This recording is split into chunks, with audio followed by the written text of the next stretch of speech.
and welcome back to 30 at 6 on Cecil TV. Today is Monday, November 8th. I'm Allison Donnelly. And I'm Rob Churnside. Glad to be back after what, 20 months? 20 months, yeah. February 2020. And it has been quite the time.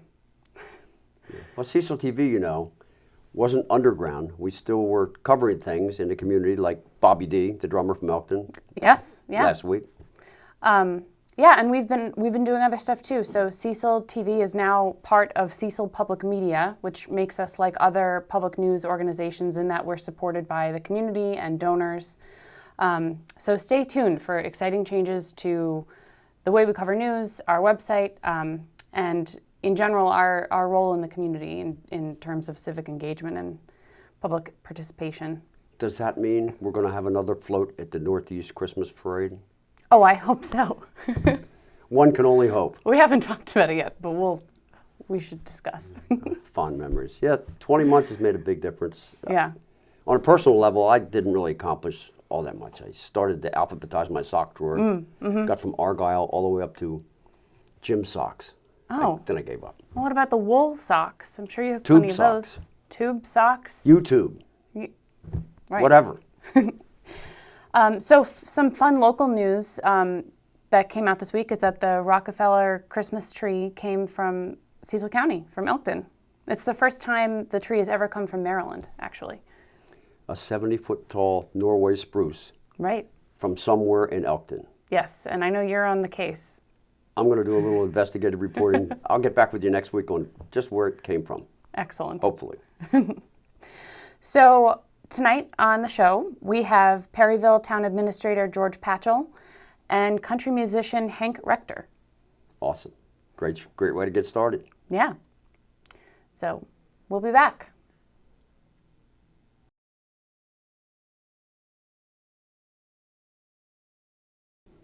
Hello and welcome back to 30 at 6. I'm here with Perryville's new Town Administrator George Patchell. Thanks so much for being here. Thank you for having me. It's nice to be interviewed with Cecil TV, being back for, I guess it's been about 20 months, so it's exciting to be the first guest. Yes, the guinea pig. Yes, I am the guinea pig, so, but we'll survive. Yeah, well, we're very excited to have you. So for folks who may not know you, tell us about your background. Well, I've retired from the YMCA in Cecil County, was employed there for 25 years, so had a nice long career at the Y, and then I was also Cecil County Councilman for 7 years, representing District 4. And I recently left them all behind to take the town administrator job in Perryville. Right. So can you tell us about what that job entails, your new position? Well, as most people know, everyone thinks of Perryville now as the Great Wolf Lodge. Because it's one of the few areas that actually is going to have that type of attraction. So, right. But Perryville is a growing community, and not only within the residents, but also in the business community, being up on 95 with the Hollywood Casino, right. and all that. So and all that's taken place. So it's exciting.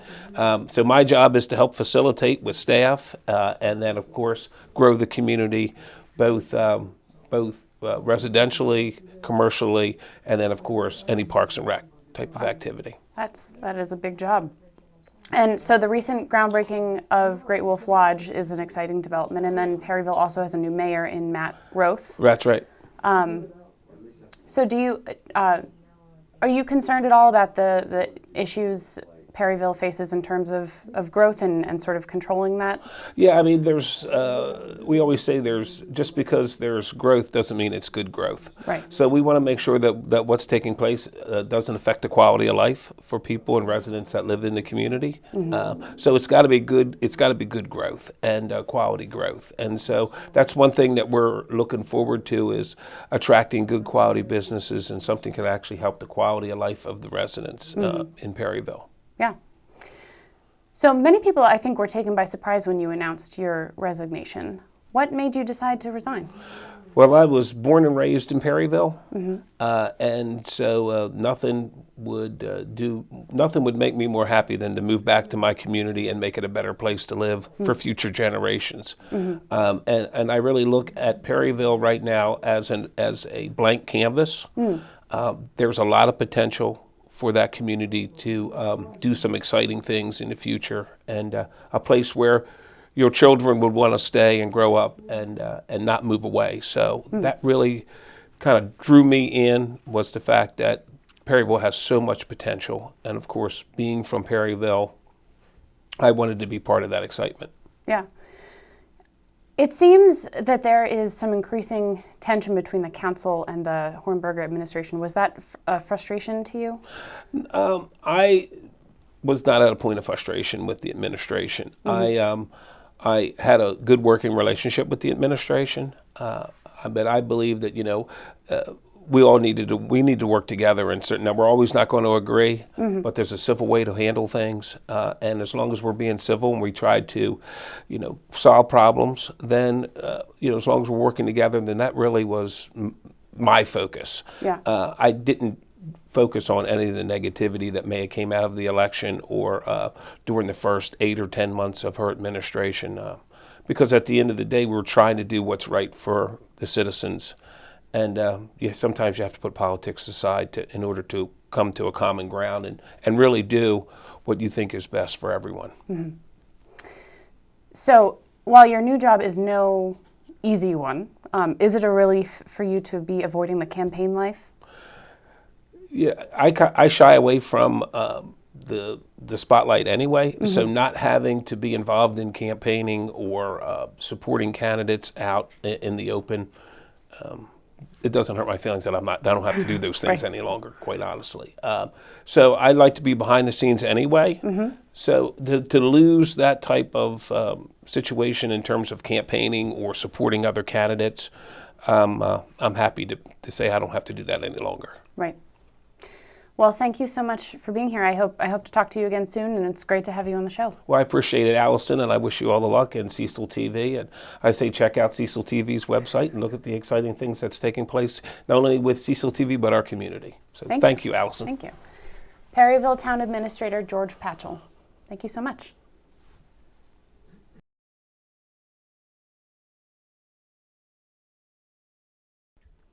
Rob Churnside here again for Cecil TV, and it feels really good to get back. We have with us in the studio tonight, here to talk and perform a genuine, bona fide, certified, looks like a cowboy, Hank Rector. Welcome to Cecil TV. Well, thank you very much. Appreciate it. Tip of my hat to you, but I don't have a cool cowboy hat like you got. Well, I'll get you one if you want me to. Okay, that sounds good. Now that jacket, that's a nice No, line jacket. you can't have my jacket. No. Why not? Because I got it. Okay, and it keeps you warm. Keeps me warm. They say you get older, you get colder, right? Yeah. You've been around a little bit, haven't you? Yeah, I have. And I found out one thing. Yeah? I don't go around too many old people because it's catching. I think I want to catch that. Hey, we want to catch your show tonight, Hank, and Okay. a little bit of background. Hank, recording at Two Car Studio in Harford County, and this is your new CD, right? That's right. And you're going to play a song from the CD tonight? Yeah, we'll do one. Awesome. Okay. Now, how did you get started, Hank? Well, like a lot of people, I graduated from high school in Belair, and I also interested in music. And I went to work for my cousin in a bar, no less, and I always cleaned up the bar. And in it, they had a jukebox, and this is back in the 50s. And in fact, it was around 54, 55. And they get rough in these bars sometimes, and that night before, they broke the glass out of the jukebox. So I heard this song called Cheating Heart. Know it well. And yeah, and you know who sang that? Old Hank. And it really caught me. It caught me. The man had something in his voice that really appealed to me. It sort of pulled you in. And you know what I did? I was the only one there, cleaning it up. And I'd reach in and keep playing that song. Oh, because you could play them for free, Yeah, right? play it for free. Yeah, that's right. And that's what started it. Hank Williams really put me on the track of country And I'm going to music. hold this up. Maybe you could hold it up for viewers. This was your first Okay. band? That's the first group I had, and And it's a mixed mesh of musicians. Some are good, some are bad. And that's you on the somewhere right, in correct? between. Yeah, I'm right here. Right. And I don't look like that today. How old were you back then, Hank? I was around 19. 19? That's when I started. So you back. played these bars and juke joints back then? No. When I started, I just played out with friends and all, and did I didn't really get into having a band, a real band that was, close until later, like when I was in the 20s, early 20s. And that brought you to where? Huh? That brought you to where? New River or Sunset Park? Well, no, I lucked out and got a job at New River Ranch, and the people had just taken it over. Alec and Olabelle had it. Right. They started it, and their lease ran out, so the people that owned it started.